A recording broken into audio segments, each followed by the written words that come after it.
खरंच आता कट्टर मराठा काय असतो एका दिवशी दाखायची वेळ पण धमक्या धमक्या देत आहे ना, मी आता त्या दिवशी सांगितलं, तो फक्त मार. गोटे गोटे तो मारलं पाटलाच्या त्या आवडला दिवशी भैया. ते सांग. मराठ्याच्या हातात जर दगड नाही आला ना, दाताने फोडून नंतर फोडी देईल बा, दाताने फोडून.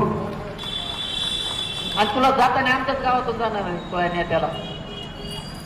एखादा गाव तो असेल तर मध्ये जाताना मराठी रस्त्यात तुम्ही गोळ्या घालून बंदूक घेऊन तर आमचे कोरडीच घेऊन थांबणार, टेन्शन घेऊन का त्यांचं ऐकत नाहीत ना. खायला मिळत होतं ना, गोरगरिबाच्या प्रॉपर्टी हडप करता येत होत्या, खंडाने गोळा करता येत होत्या. ते म्हणते तसं नंगा नाच चालला होता, तशी दहशत चालली होती. सगळा मागणी त्यांचा उतरल्यामुळे ते